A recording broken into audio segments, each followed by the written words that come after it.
Hey, everyone. I am coming in on a broadcast here with my sweet sister in Christ. Pooja Chilukuri is here with me, and I wanted to welcome her real quick. We're having a hangout session, so you guys are just getting to see us girls being sisters in Christ right now. Hey, Pooja. Thank you, April. Thank you. Hey, it's good to be here. So you have so many things. I want to definitely just let everyone know, like, who is Pooja? You want to? They know who I am, but you want to tell them who you are. It's so funny. When you ask that, the first thing I think of is my kids. It's just so natural for me. I'm just like, oh, I'm a mom. But I also do other things. I love to write, so I'm an author.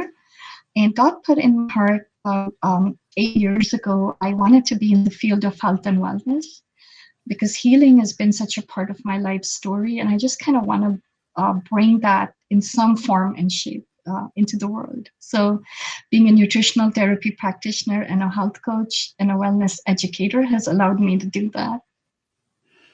I love how you tied that together. Wellness educator.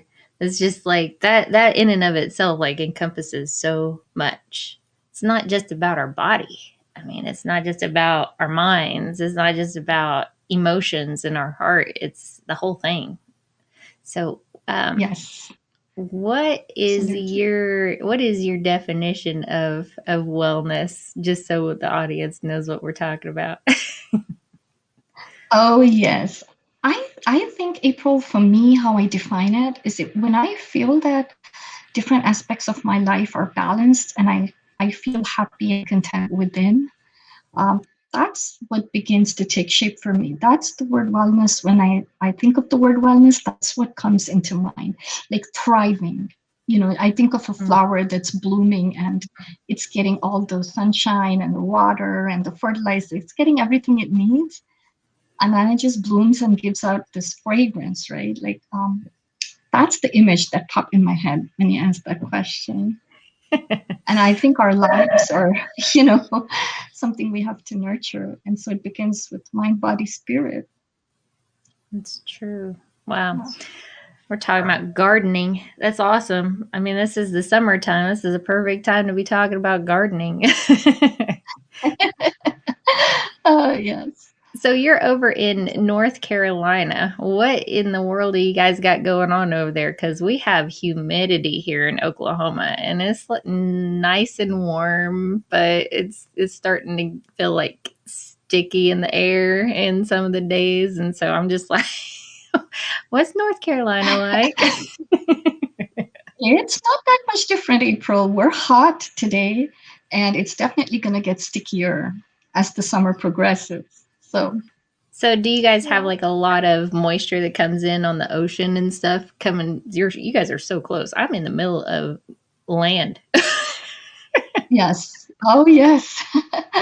We do. And, it's really funny. I always say North Carolina weather is very temperamental.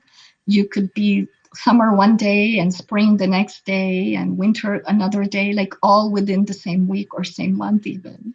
But in the Really? summer, it's a little bit more consistent. And there are more hot days than cooler days. So, Wow. yeah. That's see, Yeah. and now we're talking about weather because we went from gardening to weather in that split second there. so so you have like so much to share about life in general. But I want to see if we could maybe possibly give the audience a little bit of a glimpse of what we talked about on the podcast show so that they know what to expect coming up tonight for the release. So we delved into uh, hmm, what to cover. Religion was one of the big things that we talked about, as well as ministry work actually turning into something of a practice of idolatry almost. And so what are your thoughts about some of that, just to glean some more wisdom, if you will, if you'll grace us with a little bit of that, because man, your Absolutely. walk, girl. Go ahead. I will have to say my walk with God has been very crazy for sure. For sure. I've been in two different religions. I grew up Hindu. At about when I was 19 years old, I became a Christian, and I went to church for the next 17 years as a duty or as a. It was legalistic. At first, it started out that it wasn't. It was for just because I wanted to worship God and I wanted to learn about this new religion that I had stumbled upon. And so I share my story on the podcast, that transformation, how that happened. And then, of course, once I was there for 17 years, I think what happened was I stopped listening to the voice of God inside me. And I started listening more to what everybody else wanted from me or what they were telling me. Instead of doing my personal Bible studies, I was depending more on other people's interpretations. And very quickly, I fell into the trap of, I call it the trap of religion because it is a trap of being under somebody else's control. So you're not experiencing the freedom that you have with God to express yourself and to hear from Him. And I think I led because I was very deep into the ministry, trying to do everything. There was Sunday school, there were women's groups, prayer groups. I'm so busy doing that I just didn't take the time to be. And I think that's where I fell into a trap. And I think we talked about all of that in the podcast in great details, April. So yeah, I'm inviting everybody to tune in. Yeah, for sure. Me too. Invitation. It's laid out. Yes. So, as far as all of the many moving parts, of course, we delve into it pretty deeply on the podcast show. And I don't know what it was, and I'm going to share this with the folks so that they know in advance. But man, there was just like this. She's got so many deep, I don't know if you call them necessarily nuggets, but there's like a lot of wisdom being shared on the podcast, and it was one of those things where in the middle of the conversation, I think that I was actually personally avoiding the confrontation of the subject matter because, man, there is so much to say about how we get caught up um, in obligations of things that we're doing. And so I love how you just pointed that out, though. There's a big difference between that and just being. Being in him, being in his It's like presence. I think of Mary and Martha all the time. The two sisters, right? Mary was also busy doing, but Martha took the time to be. And so I guess my whole life was a big Martha. Yeah, that's good. That's really good. Have you actually read that book? What was it by Joanna Weaver? It's like what is it? Having a Mary heart in a Martha world, or vice versa. What is it? Oh, yes. I've heard of it, but I've not read it. Yeah, having a I've Mary not heart read in a it. Martha world. Yeah. So it's exactly like lining up with what you're talking about right now. So maybe someone needs to read that book, but who knows? It's just there's just so much that this world is like super fast and everybody's wanting this like convenience, push a button and it's there type of response. And unfortunately, and entertainment too on top of everything else. And unfortunately, the church has sort of been drawn into the culture and conformed to the culture. And I'm sure that the intentions behind it were like, let's see how we can reach people, in that context. But meeting people where they're at and conforming to the ways of the world are two different things. And so um what would you have, like to talk to them about like today as far as like the church hurt aspect of it? Because we're hearing that term used broadly right now, and it's really tied to uh people just not walking out that relationship with God in fullness versus, it's just that works without faith type of stuff or legalism or hypocrisy or things like that. Like What would you say to the person that has experienced that church hurt?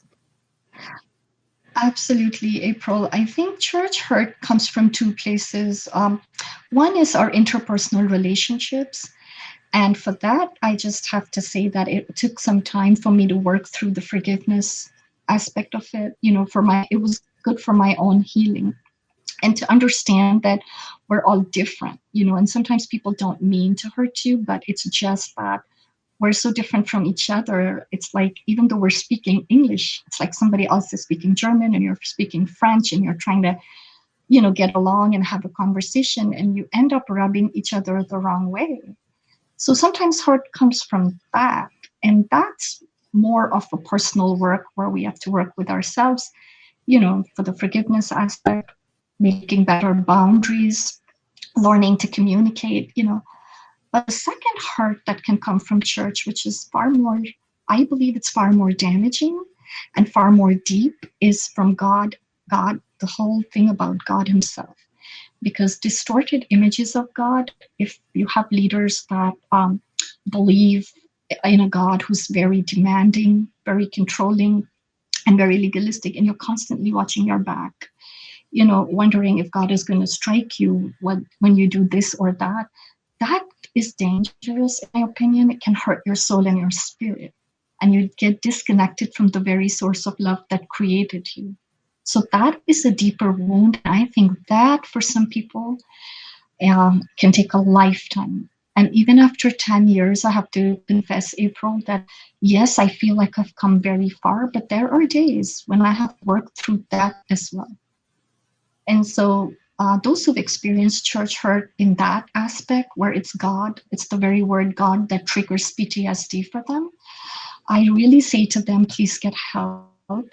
There are very good therapists and counselors out there that can help you. Because you get disconnected from that, then you're getting disconnected from your soul, which overall mental health is going to go down. Well, and you and I sort of talked about this in the podcast about how our wounds can actually affect every part of our being and everything, and we really delved into that conversation. And of course, you guys could catch that tonight. But my question is, what about those who think that or feel as if they've become numb because of those things? Yes. So you know what, April, the one thing, and I'm not a therapist, but I'm just speaking from my personal journey. Right. In order for when I was going through that numb phase, I had to walk away. Sometimes you have to walk away from the source of the trigger and take that time and the space to heal. That's the time, even though the person is numb, in my case, I was also hypersensitive. So just even the vocabulary that was used in church that was healthy, my brain would register that in unhealthy ways. So I really needed to walk away for some time for my own good and my own healing. But reaching out to members, people of faith who won't judge you, that's how you start healing. You have to reframe everything. Do you know what I mean? Like, so when the word church comes up, instead of thinking, oh, judgment or shame, you have to transform, takes a long time. So if you meet people that are loving and kind and listening to you, doing a lot of listening, if you have someone like that in your life that's very wounded by church, not imposing our doctrines on them or our beliefs on them, but just being there for them to listen. Because listening can heal a lot of wounds. Just they know that their feelings are heard. So I don't know if that helps, but Oh yeah, no, that's great. It's especially like, oh, we got like some feedback there, but it's just it's one of those things where it's like it helps illustrate a way for the people that are in ministry and are in leadership that may be catching this broadcast right now. It helps them to look at it from a different angle and a different way to help disciple and address and mentor and guide and walk through those steps. It's definitely something to consider. As um, far as leadership is concerned, that's you're right. It starts there. Like, what are we? leading these people to? Are we being the good shepherd in that pastoral responsibility, eldership responsibility, mentorship responsibility that all of us that are elder in spirit have in this ministry of reconciliation? You know, it's like there's just so much there, that we Yeah. just, are we glorifying God in what It's we're doing? April, another thing I'll share real quickly is the image that popped in my head. You know, when I was saying earlier that when you're numb and shut down like that and you need to walk away, what so walking away is this space that you give yourself for some time. And the image that popped in my head is of Jesus. You know, I always see these paintings of Jesus carrying that lamp around his shoulders. So I think about him, just tending to the wound, taking the time to heal so that when you're restored, you can get back stronger. And it's that scripture that Jesus spoke to Peter, Satan has desired to sift you as wheat. When you are restored, strengthen your brethren. So when a person is healed and restored, they can be a voice that are in the same way. Oh, you were cutting out. They can be a, when a person is restored, they can be, is all I heard. A voice, a voice for others of, who are in the of same situation. There you go. A You know, voice. Yeah. that's awesome. Yeah. Like our, you know, what's interesting, I learned while I was in Nashville this last week before last or whatever, we were talking about, someone was just, we were just in conversation and someone was talking about, did you know that your voice is unique to you? And, you know, we talked about like the fingerprint, you know, you have a unique fingerprint, only you have it. It's only you. And it's just, there's so many people that are going to be reached just because of one person's voice. And whether we choose to believe it or not, you know, we influence our sphere, our circle, our, you know, the people that we are connected with, that God lines up for that moment. And um, there's a responsibility there of, you know, what we choose to say because of the power in our words, and let them be life, let them be encouragement, let them be something that demonstrates what God's love is in action. You know, I woke up this morning with a song in my heart, and it was you know, I usually have those running through anyways, but it was all you ever wanted was my heart, is what the lyric line was. And if we could just get to that understanding that that is the foundational piece, that is what Jesus, you know, holds and takes care of. You know, it's that piece is where all of these things grow from. That's where the beautiful blooming flower comes in, because we have this garden that we he maintains for us and takes care of and nurtures and waters and all of the above. You know, it's just so good. What are your thoughts on that? I'm just gonna throw that out there. Oh no, no, there's you know what? It's not. It looks so easy, right? When you see that flower blooming and blossoming, it just looks so easy. Like you go out in nature, and when you see the springtime, everything's just coming out. Everything looks so beautiful. But nature puts in a lot of work for that to happen, right? Hmm. Somebody has put in some seeds at some point, and done the water and the sun and the fertilizer, like I was talking about. What seems seamless, there's been some effort behind it. So I think uh, being well, uh, it does take some work to begin with, especially if we are in a state where we're not well, to get to from there to here. So Yeah, it's a journey. It's definitely a journey. it's a And thank journey. you so much for sharing your journey. I'm excited for this podcast show and sharing that with people, because you're vulnerable and transparent, and you're just like, here's this information, and I'm sharing it with you. And it's just so good. Thank you, April. So good. Yes, thank you so much. Yeah, I hope that people will tune in and listen, Yeah. because that was wonderful talking to you on that podcast. You had a lot of good stuff to share too, so I just hope we'll learn from each other, right? Yeah, I was in the editing and going back through it and listening and stuff. Man, I was just like, man, I don't even know.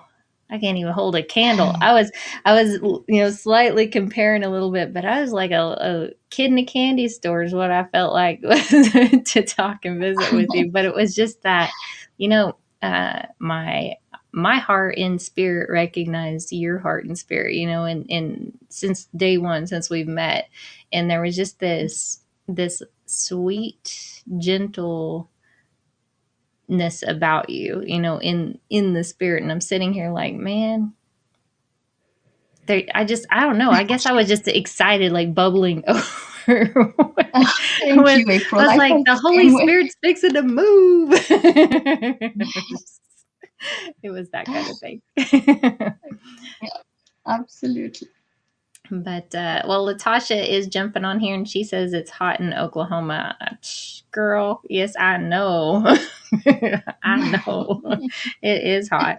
Well, if you guys want to connect with Pooja, she's got her own website. She's got Facebook pages for her book as well as the nutritional and coaching and such. She's on Twitter. She's on Instagram. All you have to do is find her at PoojaChilukuri.com, and then I think on her website she has. Do you have all your links to connect to all those places? Yes, There you I go. do. I do. Yeah. And she's got an So, Amazon yeah. authors page. She's got like 5 books, y'all. And wait. Before we got off here, can you share the titles of your books? These are so cool. Just the titles are cool. I'm just like, what? These are awesome. Oh, thank you. My memoir is And Then There Was Jesus. Then I have a book of ballads and poems that just retell the gospel stories. So that's called Once There Was Jesus. Then I have a couple of reflection books on unveiling Jesus, Mm. one for Passion Week and one for Christmas. Um, and then I actually wrote a book on a user's of a beginner's guide to supplements for my nutrition. Yeah, I So saw all that of those are, today. yeah, So, they're all what on do you? Amazon. Oh, sorry. I'm like, there's a Oh no, I delay just in the said they're all. broadcast studio. It's just like I'm hearing you, but I'm not. It's like the timing and Yes. everything. But go ahead. Oh no, I was just gonna say they're all on Amazon. Okay. And you have most of them are paperback edition, but one of them is ebook. Have you expanded to like audio books yet, or have what are your thoughts on all of that? That is on my bucket list. And very soon to be. Like I'm investigating audiobooks because I know there's a lot of people listening that, they don't have time to read, but they're listening. So definitely exploring that, April. Yeah, the one book that I've written, I have it in my list of to-dos to make it into an audiobook, but I have like quotes throughout my book that are sort of inline quotes. They're embedded within, each page or what have Yes. you, and the Mhm. ebooks do not cooperate with those kind of things. And so I'm sitting here like, what am I going to do? I need to like find a fancy schmancy ebook creator that knows everything there is to know about how to do that kind of stuff because I don't. I don't know how to do Yeah, it. it's definitely a learning curve. Yeah. So how do you like this like technology and in everything that you're learning and gleaning wisdom from around you? It is very challenging, right? But everything else, oh my goodness, I feel like I'm so behind the times. I really have to catch up. So There's a I lot. sit and watch YouTube videos. Yeah, just to learn. Yeah, there's a lot.